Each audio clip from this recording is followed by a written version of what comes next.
In today's show, the never-ending Damian Lillard drama is never ending. It's still here. Plus, season previews for Jabari, Walker, and Kris Murray. Welcome to Locked On Blazers. Let's get into it. You are Locked On Trailblazers, your daily Portland Trailblazers podcast. Part of the Locked On Podcast Network, your team every day. What up, world? It's your past first point guard and Trailblazers reporter, Mike Richmond. You are listening to another episode of Locked On Blazers, part of the Locked On Podcast Network, available wherever you get podcasts and also on YouTube. Thanks for making this show your first listen, coming at you every single weekday, Monday through Friday. So make it a part of your daily routine. Start your days with it. Tell your friends to do the same. It's Locked On Blazers, your team every day. Today's show, as promised, if you're an everydayer, and I hope you are, I hope you're listening to the program each and every weekday, we're going to wade back into the Damian Lillard saga, the waters of the Damian Lillard saga, and then we'll close the show, continuing our season preview series, looking at two young forwards, Jabari, Walker, and Kris Murray. Let's just get into the Dame stuff because we got a lot to get into. I'll try to fit this all into the first segment, but it might spill over. You're going to see me plan this show live on the fly. Okay, Dame's back in the news today because of something that was reported more than a week ago. It was reported today by Barry Jackson and Anthony Chang of the Miami Herald that, quote, if Lillard is traded to a team other than Miami, he is expected to ask to be traded to the Heat. So if Dame gets traded anywhere else, he's still going to show up there, ask for a trade. Here's the thing. That was reported by the Oregonian 9 days ago in very similar language. Before we get back there, let's stay in the present. Here's the latest with the Damian Lillard drama. That was kind of why Dame's in the news. Even if he gets traded anywhere else, he's just going to ask for another trade. But the Blazers are working the phones, according to Adrian Wojnarowski of ESPN. They here is the Miami Heat. Woj says they just want him for as little as they're going to have to give up. And they're essentially daring Portland to go out into the marketplace, which Portland is doing, and see if they can find better. Yeah, duh.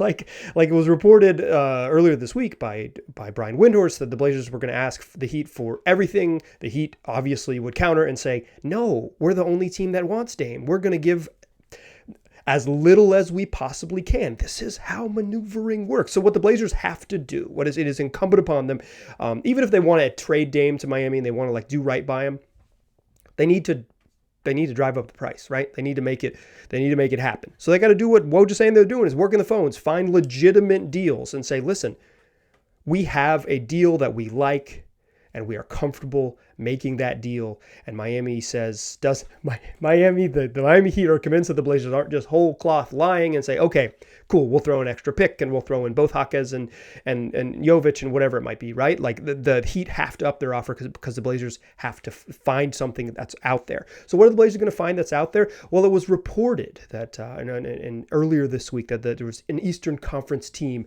that was interested. Mark Spears declined to name who, but a rumor that one Eastern Conference team was interested. Well, according to Matt Moore of Locked On NBA, listen to the Locked On NBA show. It's Matt Moore, a writer for the Action News Network and host of Locked On Nuggets, and also a weekly host of the Locked On NBA show, reported that Toronto is just that team. Speculated here on the program that it had to be like Toronto, Philly, or Brooklyn, and maybe Boston. Like throw those four teams in there. It's like the teams that could legitimately have the sort of package that makes sense and could sort of find a Dame trade that works. Well, Matt Moore says that there are a number of Eastern Conference teams that have expressed interest in Dame, and very specifically, Toronto has kicked the tires. Well, that Toronto stuff and the reporting today, the old news reporting today from the Miami Herald, well, they kind of meet in the middle here. You'll recall 9 days ago, September 11th, that was last, not this most recent Monday, but the Monday before that. Shams Charania of The Athletic appeared on a show on the Bally Sports called The Rally. And Shams said that the only two training camps that Damian Lillard would report to would be Portland or Miami. And it was like, that doesn't even sound right. And first of all, Dame kind of got in trouble for using that language and kind of expressing that, like, having his people express that sentiment to teams. The NBA was like, literally, we will fine you. You will be in trouble. Like, there's all types of, they sent out a memo. It's like, you freaking can't do that. You're under contract. Like, you can't threaten and bully teams. But, Shams, he's just, I'll say, doing what he does. So that comes out. I spared you with that nonsense because it's obviously nonsense, right? I didn't talk about it on the show because it's like stupid. But that evening, that happened in the morning. That came out in the morning. It's like in that sort of mid-morning sports yelling block. That evening, Aaron Fentress of the Oregonian reported that Dame would be seeking to get out of wherever he found himself the day he arrived. He wouldn't, in fact, hold out of training camp. He'd show up. He'd report. He'd be a professional. He heard the memo. He doesn't want to lose his money. And he's maybe not even wired that way where he would get, at one point, maybe he considered that route, but he feels now, or the indications are that Damian Lillard feels now, because Fentress was quoting unnamed sources, that Dame would report where he was traded to. He would be a professional, but he would, quote, be seeking to get out wherever he found himself the day he arrived. That was on September 11th in the Oregonian. Today in the Miami Herald, if Lillard is traded to a team other than Miami, he's expected to ask to be traded to the Heat. The day he arrived. If he gets traded anywhere else, ask to the Heat. I'm not going to connect the dots for you. I think some of what I do on here is some media literacy, but I will leave you with this before we sort of move on to another portion of this. This summer, Aaron Goodwin, Damian Lillard's agent, gave 2 on-the-record quotes to 2 different publications, the Oregonian and the Miami Herald. You can figure out the rest of the dots. The thing about this whole situation with Dame is that it sucks. That's the number one thing. It sucks. It sucks for Dame to sort of become the thing that he'd always rallied against. But there was always going to be a relatively narrow market for him because he's a specific type player making a bunch of money, and you got to come up with a bunch of money. So even if it is Toronto, right? Even if it's Toronto is the team that you find that you can bring back to the Heat and say, we got a deal and we like it better. And if the Heat do call your bluff, you actually can take a deal that's better. Like, I think Toronto fits that because they've got what you want. And that what you want is Scotty Barnes. And Barnes was way worse in year 2 than he looked really special in year 1. But the whole point of a rebuilding team is you get young players that might be good, and you take a flyer on someone with real upside. And Scotty Barnes abso-frigging-lutely is that. Now, is he like a weird 6'9" point guard? Yeah, maybe. Would he be a weird fit with Scoot? Wouldn't you like to find out? Wouldn't you like to find out that Scotty Barnes is a weird fit with Scoot, then find out that Nikola Jovic isn't good at basketball? Like, take your pick. But that's the prize piece. But the trade with Toronto isn't that simple. Toronto is taking on Dame would make them a luxury tax team. Are they willing to be a luxury tax team? Right? That's question 1. The other hurdle is that they are hard capped because they have given out, the contract they gave out to Dennis Schroeder was hard cap them. They also use the biannual exception. Those deals mean that there is a salary threshold that they cannot go over for any reason at any point during the season. So they can't just take on big money and then shed it. The hard cap means that there is truly a cap to the amount of money you can take on. So they can't just absorb Dame and Nurk and call it good. So there is a deal, a Scotty Barnes, Damian Lillard centric deal that works. I went to Trade Machine to find it for you. Gary Trent Jr., Dennis Schroeder, who can't be traded till October 10th, but that's not that big of a deal. Kris Boucher, Scotty Barnes for Damian Lillard and Nasir Little. The other thing here is that when you're taking back money on the Blazers side, they can't take back more than about $3.5 million because they too need to stay below the luxury tax line. They're not going to become a freaking tax team. They're going to trade Dame to take on more money. There's no way. So if they do this, you basically got to waive all your big men. Moses Brown, Duop Reith, you gone. Kris Boucher, you're the only backup center. The team is unreasonably small, but there are oops all guards. That's the plan. That's the plan anyways, right?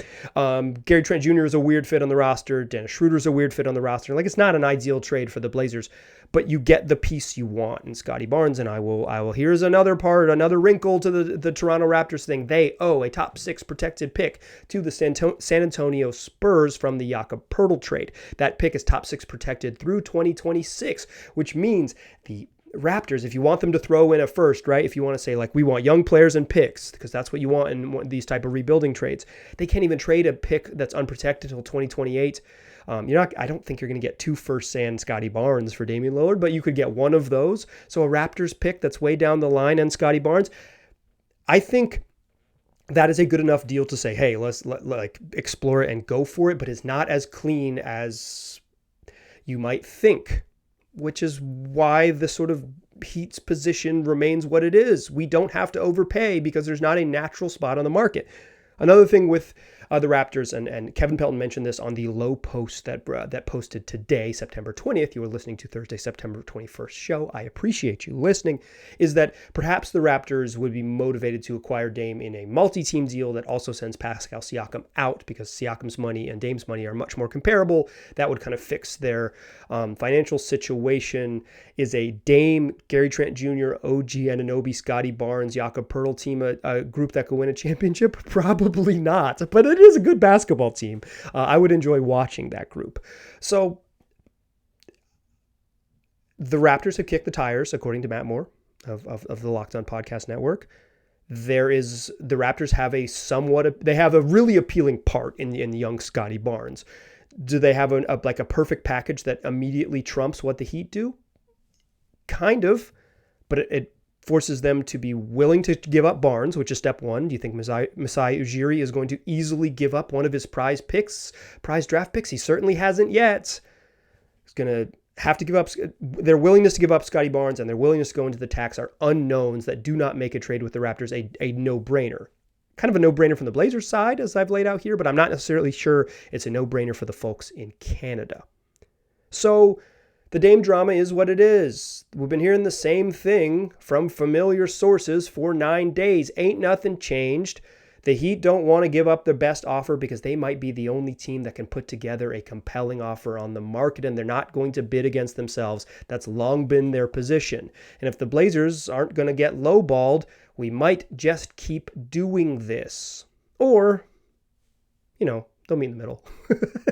And next week, Damian Lillard would get traded to the Heat. At this point, I think that there is enough traction that it is likely to happen, but I think it's basically a coin flip whether Damian Lillard shows up at media day at this point. Before, I think I was probably leaning much heavier. I was much heavier, and I'd probably still land on the side of the coin that says they take care of this over the next 10 days, and he does not show up at media day. But I think Miami's stance, in part pushed by Damian Lillard's continued sourced reporting that suggests that he would, even if you trade for him, he's going to ask for another trade. He'll be unhappy anywhere. The position that it's Miami or bust has given the Heat such a distinct advantage and put the Blazers in such a tough spot that it just stinks.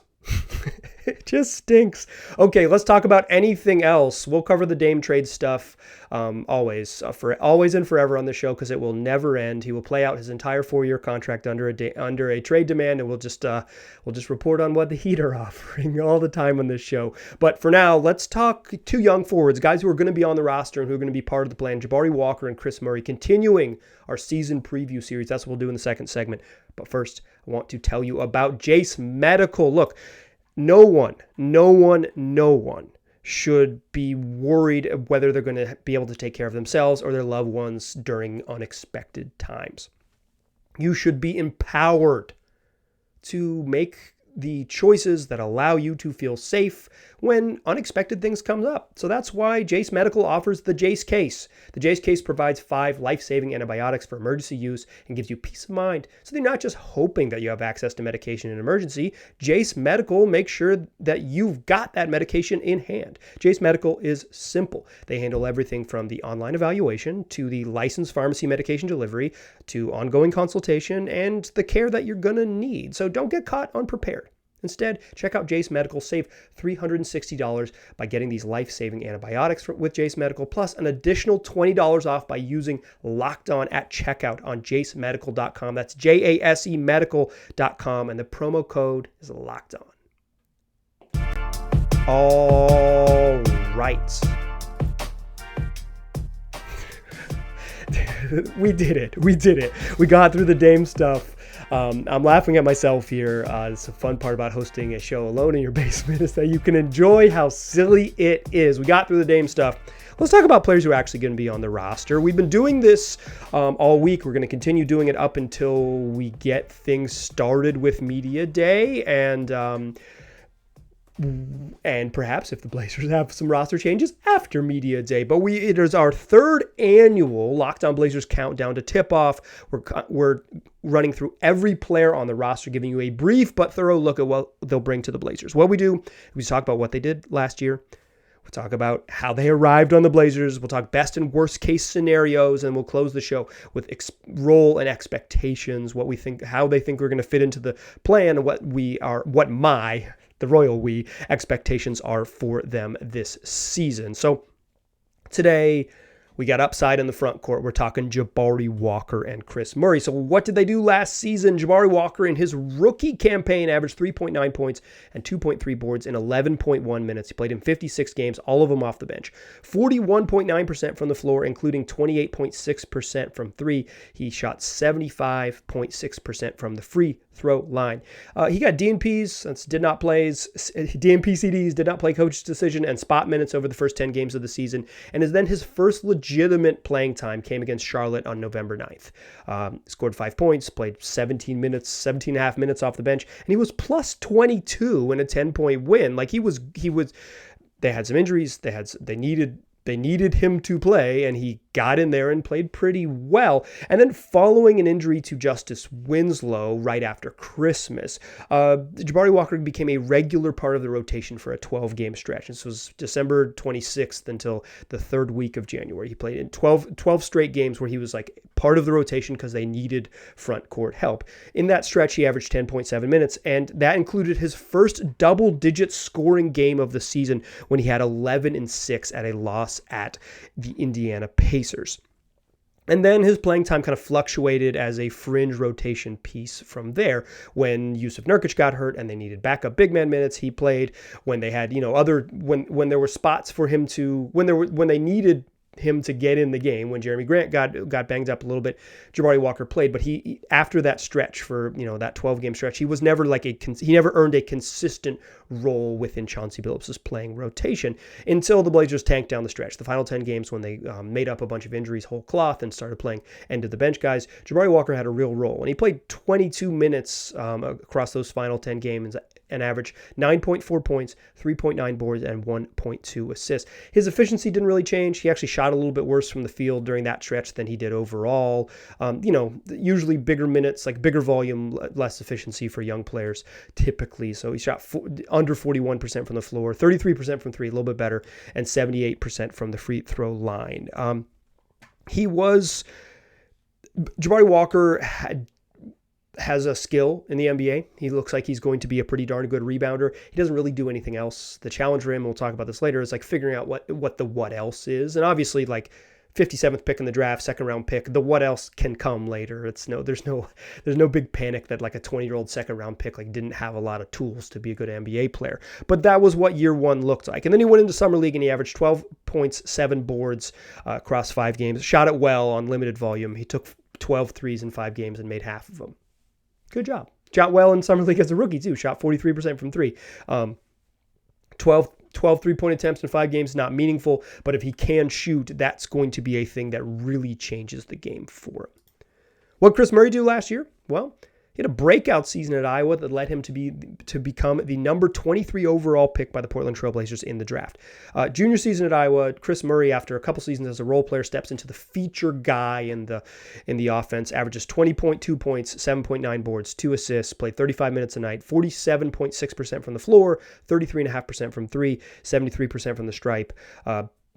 Drafted by the Blazers in 23rd overall. He was a green room invite. Like he was a guy that the league kind of pegged as you're going to be you're going to be a certain first rounder and perhaps one of the first 15, 18 picks. He goes 23rd, maybe waited a little bit longer. He didn't get the full bowl treatment where he left and got drafted deep in the second round and is like probably not an NBA player. He just had to wait like a tiny little bit longer. Ryan Rupert, who also was a green room invite, he had to wait many hours before being selected by the Portland Trail Blazers. But Murray coming off a nice season at Iowa, where it like kind of put himself into that first round conversation and maybe even higher up there. The Blazers on draft night famously said they had a lottery level grade on Murray and Rupert. That's a nice thing to say. Do I think it's true? I don't, but it's a nice thing to say. And Kris Murray, he has some tools. In Vegas, he struggled. He didn't play super well. He had one really nice game against the Hornets. He had 19 points and 7 boards. He made 4 of 7 threes. They got him going to his left hand, and he played pretty well. In all the other games, the other 4 games he played in Vegas, he was 4 of 18 from 3. So he goes 4 of 7 in one night, 4 of 18. Did not shoot particularly well in Vegas. Finished with averages in Summer League of 10 points, 4.4 boards, 1.2 assists.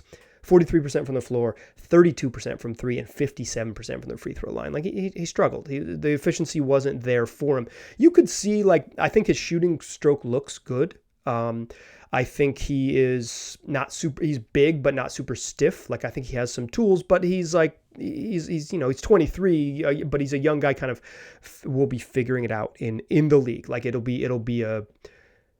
Like a lot of rookies, he probably has some growing to do before he's impactful. Speaking of the growing and impactful, let's talk best and worst case scenarios for both Jabari and Kris in the third segment. And we'll also talk what my expectations are for them and how I kind of see them fitting into the picture with my expected roles for both of them in the third segment. That's what we'll do to close it out this episode. Before we get there, though, let me tell you about FanDuel. It's America's #1 sports book.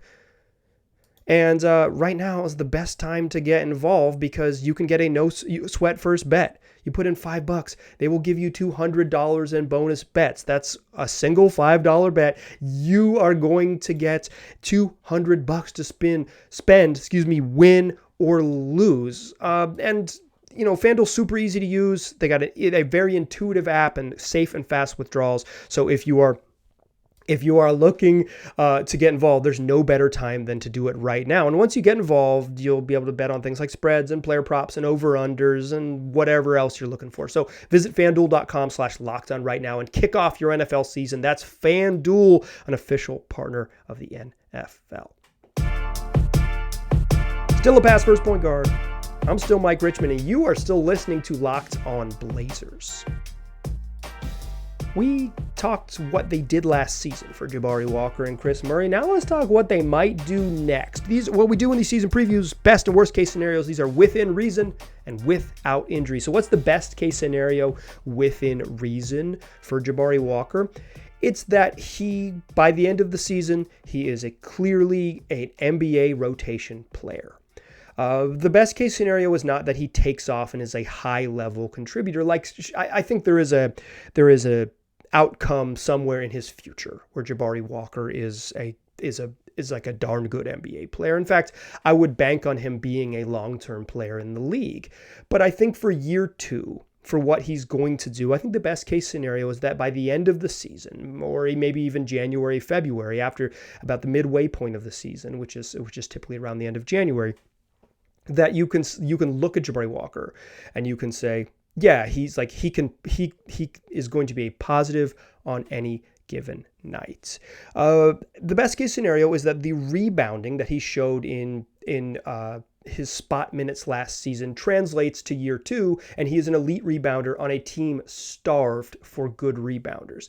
And the best case scenario is that the shooting, which he's clearly worked on, his shot looks a little bit different than when he started. I couldn't tell you that it's crazy different, but it just looks cleaner from what I remember at the beginning of his season. And I know that he has spoken with various, in various settings about really focusing on working on his shot. I believe he mentioned a couple times at Summer League. the best case scenario is that he improves as a shooter, he continues to be a really good rebounder, and then he figures out what else he does. Because right now he has one bankable NBA skill, and that's rebounding. He needs a second NBA skill. If you have two things that you can kind of start to build the room around, a little bit of furniture, you can start to figure out how you kind of fit in within the puzzle. But you need two things. And the best case scenario is that when you get towards the end of the season, Jabari Walker has two things that you could say, hey, these are two things we know he can do. And if you ask him to do that, he can be a positive contributor. What's the best case scenario for Kris Murray?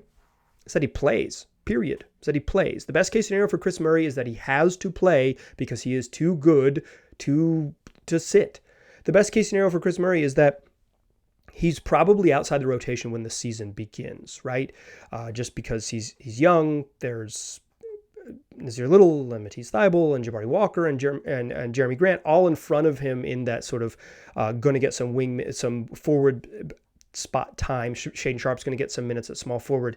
There's a potential that the Blazers trade for some players that could also eat into his minutes. And the best case scenario for Kris Murray is that when he gets an opportunity, he seizes it and proves that he has to play. The best case scenario for Kris Murray is that by the time we get to Christmas and January and then the turn of the new year is that the Blazers have a crunch, like a numbers crunch at the forward spot because they have too many players that deserve minutes. Not only does Jabari Walker, who the Blazers have carved out space for him to play, but Murray is also in that conversation. And now you're talking like, well, these two guys that are showing enough promise on a young team that they could be part of the plan or at least deserve more looks. Kris Murray's best case scenario is that he plays his way into a numbers crunch in the lineup. The worst case scenario is pretty similar for both these gentlemen. For Jabari Walker, the worst case scenario is that he's just not quite there. I'm going to be totally honest with you. I think Jabari Walker's a little overrated by Blazers fan base. I'm judging that on conversations with my friends, a little bit on what I've seen on Reddit, and just like sort of just my general feeling on reading fans' opinions on the internet. I think Jabari Walker is, like I said, is going to be a good player. And I like, on a personal level, I really like Jabari Walker. He was on the show last year. I immediately enjoyed his game in Summer League as a rookie. But he just wasn't good. And the worst case scenario is that he's still figuring it out. Year one, no one guarded him from three, and he didn't have enough other skills to punish teams for leaving him unguarded. And on defense, while he clearly has a sense of kind of how it's going to work, he hasn't put together much to be a positive defender at that point. And he might not have the sort of vertical pop to ever become a real rim protector. And the worst case scenario is that year two for a guy who's 21 is still a year of seasoning. Is it a big deal if a second round pick who is projected to be, an off the bench piece for a team is like struggles in year two? No, it is not a big deal. But the worst case scenario is that he's just not ready. And that the Blazers, who have carved out space for him to be their backup power forward, spoiler on the role, he's not ready to take that spot. Or even if he doesn't lose minutes because they're a developing team and they just give you minutes, that he never morphs into that best case scenario where he's like a positive player. The worst case scenario is he's just not there. And that's the same thing with Kris Murray. The worst case scenario is that he's just not ready. He's a little bit older. He's older than Jabari Walker. But the worst case scenario is that he doesn't play. And when he does get his spot minutes, he doesn't earn more minutes. The worst case scenario is again, for young players, it's just not that big of a deal. Like if the pendulum swings to like, yeah, he's just not ready to be an impactful player. Even on a young team, the Blazers are like, like this, like Murray's minutes aren't useful right now. He belongs in the G League a little bit. What else can we do at that spot? Or like, hey, it's going to be Naz and Jabari Walker playing all of those minutes. We do not have to worry about Kris. That's the worst case scenario. Again, not that big of a deal. Let's talk role and expectations for these guys. I think Jabari Walker is your backup power forward. I think it's pretty clear when the Blazers decided to not pick up waive Trendon Watford ahead of his guarantee date, that they were saying, hey, we want to move forward with the other young front court guys we have on this team. Like, we want Jabari Walker to play. We think Kris Murray can play. And as sort of useful as Trendon Watford has been, he profiles as like the ninth best player on a team. Well, we think these guys profile as like the sixth or even maybe NBA starters at one point, and we want them to play. We value like our it's kind of like developmental investment, right? If Trent Watford's on the team, he's probably going to play ahead of those guys because right now, today, he's a better basketball player. But is there more value in investing developmental minutes and developmental time in those guys if you see them as having higher upside? Sean Highkin was on the show, and he said that the Blazers viewed the Walker and Trent Watford as having too much overlap. And I don't think they have virtually any skill overlap. They're very, very different players, but they would have playing time overlap. They would absolutely eat into, like if Watford was going to play, and again, he was going to eat into the minutes that were available for Walker. And if he's eating to Walker's minutes, effectively you're eating into Murray's too. The Blazers made a decision. And when they made that decision, it's very clear based on all the other moves they've made that Jabari Walker is pretty much pegged to be your backup power forward. That's where his minutes are going to come. I think Jeremy Grant's going to play a boatload, like 40 minutes a night, maybe at the beginning of the season. Hopefully, Chauncey Billups tones that down a little bit, but he has throughout his first 2 years as an NBA coach when he will lean on guys. He'll play them too many minutes and lean on them. And I think Jeremy Grant's going to play like 38, 39, 40, which means there's 10 minutes a night for Jabari Walker to play. That's probably not enough, so hopefully they fix it. Like Walker needs to play like 12 to 15 to have it be like a normal value, like a run that two stints, play first half and the second half, 2 stints that have valuable run. You play 3 minutes to open the fourth quarter. What are you going to do? You're going to run up and down a few times. You can get one shot attempt, hope it goes in. Like it's, if you want developmental minutes, you kind of got to play guys 5 to 7 minute stretches, 5 to 8 minute stretches, and like really let them do what they do. Walker's your backup power forward. He's going to be a night one player. Kris Murray's probably out of the rotation as it looks right now. Like all of this stuff is just guesses based on like Dame is currently on the roster. Here's how it's going to look. Or Dame is like, or they trade for players who are not like immediately part of, one player that's part of the plan, but not a million people. So obviously we'll kind of revisit this should a Damian Lillard trade happen. But as it stands right now today, I think Kris Murray is out of the rotation. I think what'll happen is the way it typically happens with young guys is like somewhere in those first 5 or 10 games, they'll carve out a night like, hey, tonight Kris is going to play. So, Naz, you're going to play a little bit less because we're going to get Kris minutes. We want him to play in the second quarter. We're going to give him 6 minutes. And if Murray will have a very small window of opportunity, and if he shows he can play a little bit, then they'll extend it, right? Then they'll say, okay, yeah, you can play. Let's get you out there more. And then they'll figure it out there. But it's like usually rookies will get a brief cameo to prove they can do it. Maybe they'll get 3 games in a row where they'll give them a little cameo, sink or swim. If you sink, you're back out of the rotation. The NBA is a tough league to stick in. My expectations are that Kris Murray is like sort of a fringy rotation guy all year long, and that Jabari Walker is proves himself to be ready to be a backup big next season. But I don't think either of these guys are going to be super high level contributors. I like I said, I think Jabari Walker has a long-term career in the league.